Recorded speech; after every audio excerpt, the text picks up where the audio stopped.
I'm 27 now, and my parents kicked me out of the house because of bad grades. Yeah, you heard that right. Even though our family has been in the US for 2 generations, my parents haven't picked up a thing from American parenting styles. They completely messed up my childhood, obsessing over my school grades. To them, good grades were the only path to a successful life.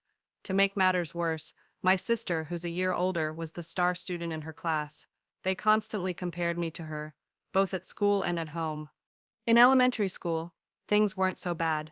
I got A's in most subjects. My sister, though, graduated elementary with straight A plus and was named the top student in her class. I didn't even crack the top 10, and that's when my parents' disappointment started. In middle school, after every exam, they'd pull out my sister's report card from the previous year and compare it to mine. Once this comparison game began, my grades tanked even more. With every drop in my grades, their anger grew. I went from A's in elementary to B's and C's. Each time my grades slipped, they lost their cool. They didn't use physical punishment, but they tried every other method to discipline me. They'd skip my dinner the night before an exam, so I could focus on studying. A month before exams, they'd take away my video games, lock me in the house, ban me from playing outside, and refuse to buy me ice cream, chocolate, or any of my favorite treats. Whenever I asked for something, they'd say, "Get good grades, then you'll get it." Eventually I stopped asking, knowing I'd get nothing. My parents own a small grocery store on the next street over. My grandparents were immigrants. My grandpa worked odd jobs, and my grandma was a cleaner. They each worked 2 jobs to raise my dad and his 2 brothers. My dad had to drop out of school early to support the family, starting work at 11. My mom has a similar story. Both of them worked hard from their teens to save up and open that little corner store. They believe good grades are the only way to escape poverty. We're not as poor as they make it sound. It's that classic Asian habit of saving for a rainy day while denying today's needs. I appreciate their hard work and faith in education, but they went way overboard. Grades only matter if you have to repeat a year, and even that's not the end of the world. It sets you back a year behind your peers. Sure, but it's not a death sentence. By putting me through that kind of torment at such a young age, they set me up for failure. As a kid, I genuinely tried to match my sister's grades, but I couldn't. I struggled to memorize information. I was good at calculations that didn't require rote learning, but as my parents' punishments got harsher, I started rebelling. I deliberately skipped classes and hung out on the school playground. I'd write dumb jokes or song lyrics on my exams just to piss them off more. They'd punish me by locking me in the basement with my textbooks, only letting me out after I finished all my assignments. On weekends and during summer breaks, I wasn't allowed to play outside. They took away my video games and comics and never bought me new ones, but I was a clever kid. No matter what they did, I found a way out. They'd leave for the store in the morning and come back at night, so I'd spend entire days playing outside. When they found out I was sneaking out, they started dragging me to the store on weekends and during summer breaks as punishment. But here's the thing. I loved it. I enjoyed talking to people, helping them pick out products, and working the cash register. My parents didn't like that. They didn't want me running their store. They wanted me to become a doctor or an engineer. Anything else was a disgrace in our Asian family. One day, I casually said I wanted to be a salesman because I was good at selling. They were horrified, believing only uneducated people work in sales. They'd invested so much in my education so I could land a respectable job, like a doctor or engineer. Things kept going like this, until I pushed them over the edge by getting an F in my first year of high school. They lost it because I had to repeat the year. They'd exhausted all their punishment tactics and snapped at me like I'd committed a heinous crime. They'd used every method short of physical violence to set me straight. The verbal abuse and psychological torment hit their peak. They declared I'd shamed them and said they couldn't handle the humiliation I'd brought on the family. They kicked me out, telling me I was on my own, and to never come back even if I was starving or freezing. I was devastated. They'd isolated me so much I had almost no friends to turn to. I was either locked at home or dragged to the store to help. But once the initial fear of being homeless faded, I felt free. I felt an overwhelming relief that I could finally do what I wanted. I spent the first night on a park bench.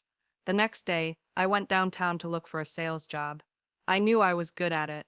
I hit up a dozen stores before landing a job at a cosmetics shop. It wasn't easy.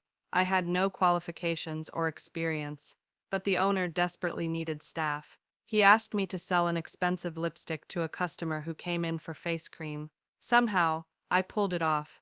The owner thought I was passionate about the job and said I was charming enough to sell makeup to young women. He hired me. The pay was low, but he gave me a place to sleep. Later, when sales picked up, I asked for a commission on every sale I made. That was the start of my journey to becoming a successful entrepreneur. My parents thought working at their grocery store was punishment. They had no idea it was actually good for me. That experience taught me about real life.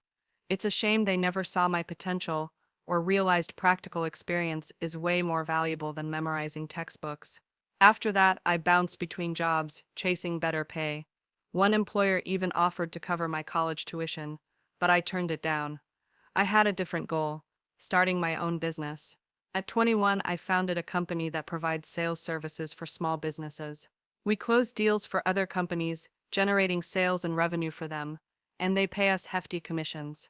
Today, we work with all kinds of products: credit cards, insurance, cosmetics, books, you name it. We partner with companies across different industries. It didn't happen overnight, or even in a year. It took over 5 years to stabilize the business. I started with 5 employees and 1 client selling mattresses and pillows. Now my company has 200 agents helping over 50 businesses sell thousands of products. But enough bragging, let's get to the point. Last few weeks, my mom has been practically stalking me. She followed me on Facebook and Instagram. My profiles are public, and she's been going through my old photos and posts, liking everything. I don't know if she's doing it on purpose to make her presence known, or just accidentally zooming in on my pictures. But one thing's clear: my parents are shocked by my lifestyle. They thought I was a failure who'd never amount to anything without good grades. And here I am, pulling in 6 figures a month. A week ago, my mom messaged me saying she misses me and wants me to come home. I saw her message but left it on read. She's been showering me with praise, saying how proud they are that their son became successful. Now she's relentlessly inviting me to visit, but no matter how much I ignore her messages, I can't stop thinking about them, or my childhood trauma. Part of me wants to punish them for all the humiliation they put me through. I want to show up at their house and rub my success in their faces, but my girlfriend thinks I should steer clear and not fall into their emotional trap. She's convinced they'll eventually guilt trip me into giving them money. What do you guys think I should do?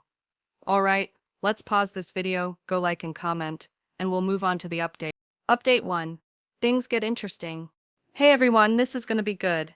Despite my girlfriend's warning to avoid my parents, part of me still wanted to show off my success. So I went to their house.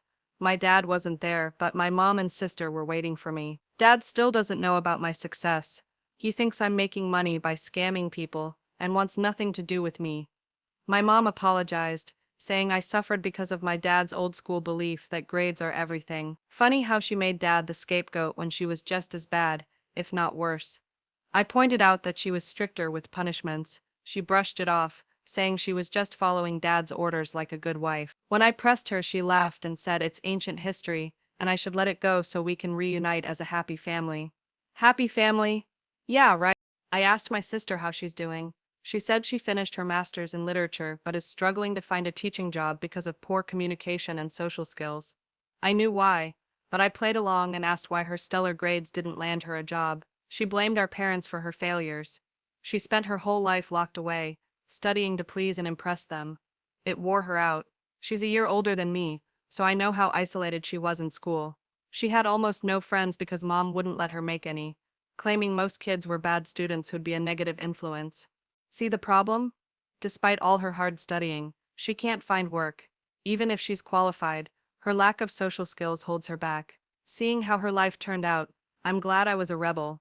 Otherwise, I'd be in the same boat. My parents tried to isolate me too, banning me from hanging out with other kids so I'd focus on school. Boy, were they wrong. My sister joined me in calling out our mom for their terrible parenting. Mom started crying, and oh so cleverly pinned all the blame on dad. After we finished ripping into her for our traumatic childhood, I asked why she invited me. She went on and on, flattering me about how proud she is of my success. Truth is, she has no clue what I do.